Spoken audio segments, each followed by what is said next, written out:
Kasus-kasus pelanggaran hak dan kewajiban warga negara.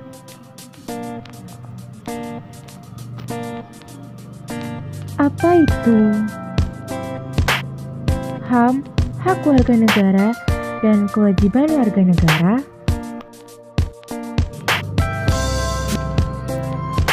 HAM atau hak asasi manusia adalah hak dasar yang dimiliki manusia sejak lahir. Sedangkan hak warga negara adalah hak yang diterima setiap manusia yang berada pada suatu negara tertentu dan dibatasi dengan adanya aturan yang berlaku. Sedangkan kewajiban warga negara adalah segala hal yang harus dilakukan oleh masyarakat kepada negara untuk memperoleh haknya. Bagaimana hak dan kewajiban warga negara dalam sila-sila Pancasila? Sila pertama, ketuhanan yang Maha Esa menjamin hak warga negara untuk bebas memeluk agama sesuai dengan kepercayaannya masing-masing. Lalu di dalam sila kedua, sila kemanusiaan yang adil dan beradab menempatkan hak setiap warga negara pada kedudukan yang sama dalam hukum serta memiliki hak-hak yang sama untuk mendapat jaminan dan pelindungan hukum. Sila ketiga, sila persatuan Indonesia, menjamin hak-hak setiap warga negara dalam keberagaman yang terjadi kepada masyarakat Indonesia, seperti hak mengembangkan budaya daerah untuk memperkaya budaya nasional. Sila keempat, sila kerakyatan yang dipimpin oleh hikmat kebijaksanaan dalam permusyawaratan perwakilan, dicerminkan dalam kehidupan pemerintahan bernegara dan bermasyarakat yang demokratis. Sila kelima, sila keadilan sosial bagi seluruh rakyat Indonesia, mengakui hak milik perorangan dan dilindungi pemanfaatannya oleh negara, serta memberi kesempatan sebesar-besarnya kepada masyarakat. Hak dan kewajiban warga negara dalam nilai instrumental sila-sila Pancasila. Hak dan kewajiban warga negara, Pasal 27 ayat 3 menyatakan bahwa setiap warga negara berhak dan wajib ikut serta dalam upaya pembelaan negara. Pasal 9 ayat 1 menyatakan bahwa negara berdasar atas ketuhanan yang Maha Esa. Ketentuan ayat ini menyatakan kepercayaan bangsa Indonesia terhadap Tuhan yang Maha Esa. Kasus-kasus pelanggaran hak dan kewajiban warga negara.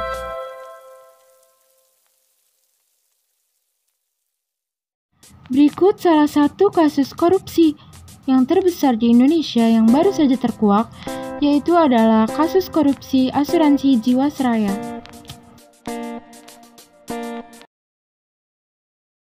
Kasus korupsi Jiwasraya, salah satu yang diperiksa adalah mantan Direktur Utama Hendris Manrahim. Kejaksaan Agung terus menyelidiki dugaan korupsi asuransi Jiwasraya. Jaksa Agung Muda Pidana Khusus Adi Togarisman menyebut memeriksa 6 orang mantan petinggi Jiwasraya sebagai saksi, diantaranya mantan Dirut Jiwasraya Hendris Manrahim. Satu orang tidak hadir pemeriksaan, yaitu mantan Komisaris Utama Asuransi Jiwasraya Joni Wiguna. Penyidik akan mengirim surat panggilan kembali terhadap Joni Wiguna.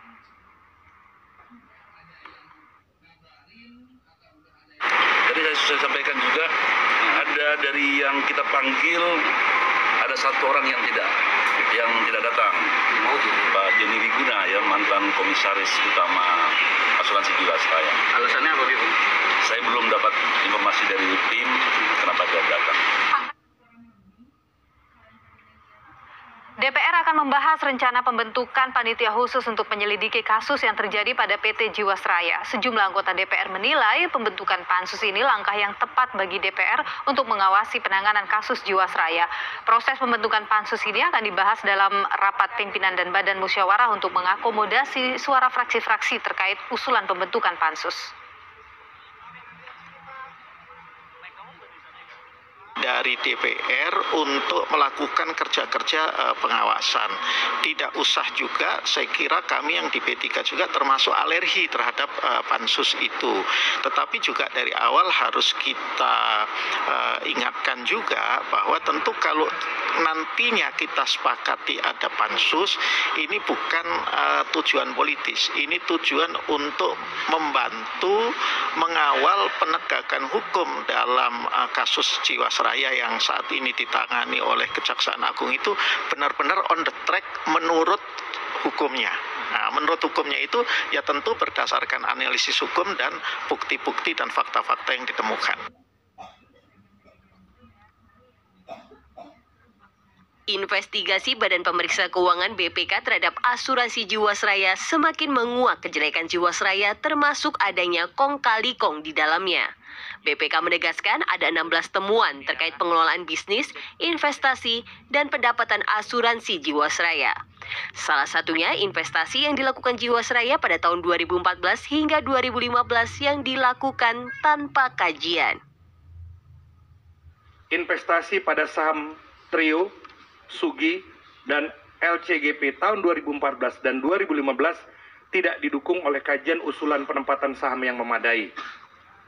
PT AJS berpotensi terhadap risiko gagal bayar atas transaksi investasi pembelian medium terms note dari PT Hanson International, dan PT AJS kurang optimal dalam mengawasi reksadana yang dimiliki dan terdapat penempatan saham secara tidak langsung di satu perusahaan yang berkinerja kurang baik. Jadi ini sudah dideteksi semenjak tahun 2016, ya. Kondisi kita sekarang adalah situasi yang mengharuskan kita untuk memiliki pilihan kebijakan yang berhati-hati, di mana kasus Jiwasraya ini cukup besar skalanya, bahkan saya katakan gigantik, sehingga memiliki resiko sistemik. Oleh karena itu kami mengambil kebijakan, masalah-masalah yang terjadi di PT Jiwasraya ini akan kita ungkap. Hasil audit investigasi BPK memperlihatkan kasus gagal bayar asuransi Jiwasraya bermula sejak tahun 2006. Saat itu, berdasarkan catatan BPK, Jiwasraya telah membukukan laba semu. Lalu pada tahun 2014, alih-alih melakukan perbaikan perusahaan, Jiwasraya justru menggelontorkan dana sponsor untuk klub sepak bola Inggris Manchester City. Di tahun 2015, Jiwasraya meluncurkan produk JS Saving Plan dengan cost of fund tinggi di atas bunga deposito. BPK menyebut produk saving plan ini merupakan produk yang memberikan kontribusi pendapatan tertinggi sejak tahun 2015. Selanjutnya di tahun 2017, Jiwasraya memperoleh opini tidak wajar dalam laporan keuangannya karena adanya kekurangan pencadangan sebesar 7,7 triliun rupiah. Berlanjut ke tahun 2018, Jiwasraya membukukan kerugian unaudited sebanyak 15,3 triliun rupiah. Pada September 2019, kerugian menurun menjadi 13,7 triliun rupiah. Kemudian pada November 2019, Jiwasraya mengalami negatif equity 27,2 triliun rupiah. Kementerian BUMN mengapresiasi hasil temuan BPK tentang Jiwasraya. Staf khusus Menteri BUMN Arya Sinulinga meminta semua pihak mempercayakan penyelesaian kasus ini kepada penegak hukum.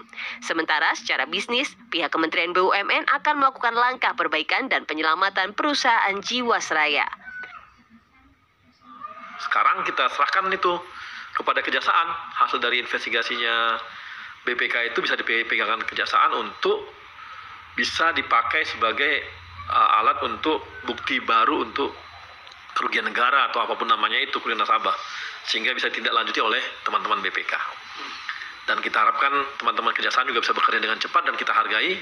Dan kami dari kementerian akan mengerjakan dari sisi bisnis, sehingga warning yang diberikan oleh BPK bahwa ini bisa jadi sistemik bisa kita mitigasi. Bisa kita mitigasi dan bisa kita selesaikan dengan baik secara bisnis. Kami tetap tidak mau berusaha dengan sekuat tenaga, tidak memanfaatkan dana talangan gitu. Itu usaha kita gitu. Jadi supaya ini terjadi, maka cara bisnis yang kami lagi lakukan ini adalah langkah terbaik supaya tidak mengganggu anggaran negara gitu, mengganggu uang negara lah. Jadi kasus Jiwasraya ini memasuki babak baru setelah BPK mengumumkan hasil audit investigasinya. Tidak hanya Menteri Keuangan yang akan membahas audit BPK, pihak Kejaksaan Agung kini juga tengah mengincar pihak-pihak yang dianggap terlibat dan bertanggung jawab dengan kasus Jiwasraya.